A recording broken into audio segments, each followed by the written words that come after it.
Footage of a Turkish man flying through the air on the base of a patio umbrella after trying to hold it down during severe winds went viral on social media on Wednesday.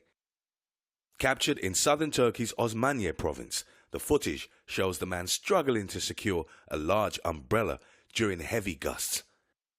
In the video, the man steps on the umbrella's base in a bid to keep it in place, but instead lifts off the ground along with the umbrella amid a gust of wind. The man survived without any injuries. However, another man was injured after the flying umbrella fell on him. An amazing video of a man lifted off the ground by strong winds has gone viral after shocking viewers online.